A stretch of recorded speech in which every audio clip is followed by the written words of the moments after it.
बिस्मिल्लाहिर्रहमानिर्रहीम। मेरे सुनने और देखने वाले तमाम सामीन और नाज़रीन इकराम को अस्सलाम वालेकुम। मैं हूं मास्टर जाहिद और आप देख रहे हैं मेरा फेसबुक पेज और यूट्यूब चैनल मास्टर असीज। गेम बर्ड की पहचान के अंदर सबसे पहले हम आँख की बात करते हैं। जब तो आँख के अंदर कुछ छुपे हुए राज, कुछ छुपी हुई निशानियां हम देखनी होती हैं। तो आज की वीडियो में मैं यही डिस्कस करने वाला हूं। दो चार बातें हैं जो आपने गेम बर्ड सेलेक्ट करते हुए आपने आँख के अंदर नोट करना है। तो ये वीडियो सिर्फ आँखों पे है और वो भी चंद एक पॉइंट्स पे है, मुख्तसर सी वीडियो है।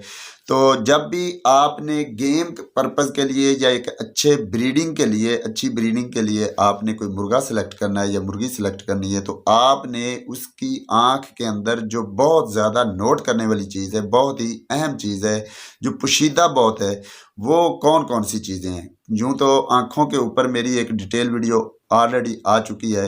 अगर वो आपने वीडियो नहीं देखी तो वो वीडियो ज़रूर देखिए। इसलिए मैं तफसील से इस वीडियो में नहीं बताऊंगा, आपको चांद एक चार पांच बातें बताऊंगा जो आपने नोट करनी होती हैं आँख को देखते हुए। तो मुर्गे की आँख की बात करें तो सबसे पहले डोरों की बात कर लें। डोरों पे मुख्तसर सा मैं बता दूं कि कोई भी मुर्गा है, कोई भी असील मुर्गा है, मैं इंपोर्टेड मुर्गों की बात नहीं कर रहा, असील मुर्गों की बात कर रहा हूँ।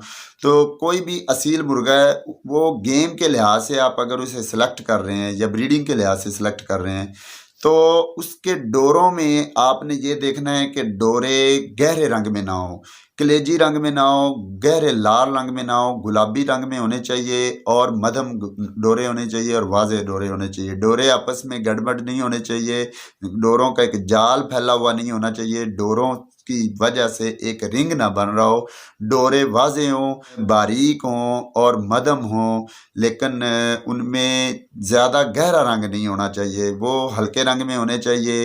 हो सके तो गुलाबी डोरे आप ढूंढें। गुलाबी डोरे जो होते हैं ये असालत की एक बेहतरीन निशानी है। और गुलाबी डोरों वाले जो मुर्गे होते हैं वो असील भी होते हैं और बर्दाश्ती भी होते हैं, गैरतमंद होते हैं, वो मैदान छोड़ के भागने वाले नहीं होते। तो ये गेम के लिहाज से ये अच्छे ब्रीडर भी हैं और अच्छे गेम बर्ड भी हैं। ये डोरे पुतली से पहले पहले ख़त्म हो जानी चाहिए। ये जो काला तिल है आँख के अंदर, जो काला डॉट है, ये पुतली है, इससे पीछे पीछे डोरे ख़त्म हो जाने चाहिए। लेकिन डोरे जो हैं वाज़े हों और मध्यम रंग में हों, ज़्यादा तेज़ रंग में, गहरे रंग में ना हो। तो ये है डोरों की बात। डोरों पे इंशाल्लाह मैं मज़ीद डिटेल वीडियो भी लेके आऊँगा, लेकिन फ़िलवक़्त आपने डोरों में यही आपने नोट करना है कि डोरे ज़्यादा गहरे रंग में ना हो। उसके बाद डोरों के अंदर अगर आ जाएँ, आँख के दरमियान में जो काली पुतली है, उसका साइज़ छोटा होना चाहिए। जितना छोटा होगा वो मुर्गा उतना बर्दाश्ती होगा, उतना ज़्यादा वो असील होगा, जितनी उसकी पुतली छोटी होगी। लेकिन अगर पुतली बड़ी भी है तो उसमें फिर आपने ये देखना है कि पुतली बिल्कुल गोल ना हो, बल्कि ओवल शेप हो, बैज़वी शक्ल में हो, लंबूतरी हो, लेकिन बिल्कुल गोल नहीं होनी चाहिए। ये जो काली पुतली है, अगर बिल्कुल छोटा डॉट है, छोटी पुतली है, तो फिर गोल भी ठीक है। लेकिन अगर साइज़ में बड़ी है ये पुतली, तो ये ओवल शेप में होनी चाहिए, बिल्कुल गोल सर्कल शेप में नहीं होनी चाहिए। उसके बाद इस पुतली का ये भी है कि वाज़े नहीं बल्कि थोड़ी सी फैली हुई हो तो ज़्यादा बेहतर है। फैली हुई से मुराद ये है कि एक आँख होती है कि पुतली बिल्कुल अपनी हद मुकर्रर कर रही है, एक हद पे जाके पुतली ख़त्म हो रही है। काला ये जो हिस्सा है ये एक अपनी वाज़े बाउंड्री लाइन बना रहा है, तो वो मुर्गा जो है वो अच्छा असील नहीं है, बल्कि जिसकी पुतली जो है, काला ये तिल जो है थोड़ा सा फैला हुआ, इस तरह से फैला हो कि जिस तरह किसी कागज़ के ऊपर अगर स्याही गिरा दें तो वो थोड़ी सी फैल जाती है और दरमियान में उसका रंग वाज़े होता है, जबकि थोड़ा थोड़ा उसमें साइडों पे फैली होती है। इस तरह ये काली पुतली अगर फैली हुई हो तो वो ज़्यादा बेहतर है। तो काली पुतली की मैंने दो बातें बताई, एक तो साइज़ में हो सके तो छोटी हो, फिर गोल भी चलेगी, लेकिन अगर साइज़ में बड़ी है तो फिर वो ओवल शेप होगी, लंबूतरी होनी चाहिए। काली पुतली के बाहर आएँ तो वहाँ पे एक रिंग आता है जिसे जाला भी बोलते हैं। ये आम तौर पर हमारे पाकिस्तानी असीलों में जो ज़्यादा पाया जाता है, ये नीला रंग होता है, नीले रंग का ये रिंग होता है दूसरे नंबर पे काली पुतली के बाहर, काली पुतली के साथ-साथ। तो ये नीला भी ठीक है, लेकिन इससे ज़्यादा बेहतर है कि सब्ज़।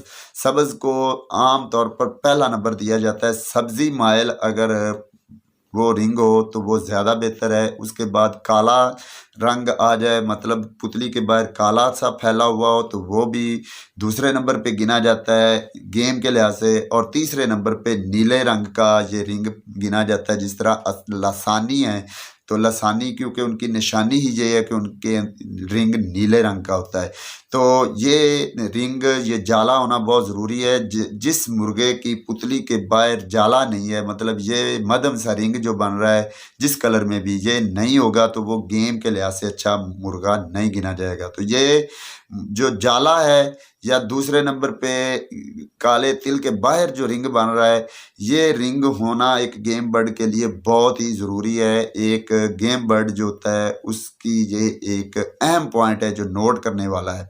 तो इसके बाहर जब आँख की बात करें तो आँख साफ और शफाफ और चमकदार होनी चाहिए। ये मैं ऑलरेडी अपनी उस वीडियो में बता चुका हूँ। अब इनमें उल्ट देखें तो जो पुतली बिल्कुल गोल होगी वो मुर्गा पक्की बात है वो मैदान से भागेगा, वो ज़्यादा बर्दाश्ती नहीं होगा, वो मैदान से भाग जाएगा। इसी तरह जिस मुर्गे के डोरे गहरे होंगे और आपस में बिल्कुल फैले हुए एक जाल बना हुआ होगा, वो भी मैदान से भागने वाले मुर्गे होते हैं।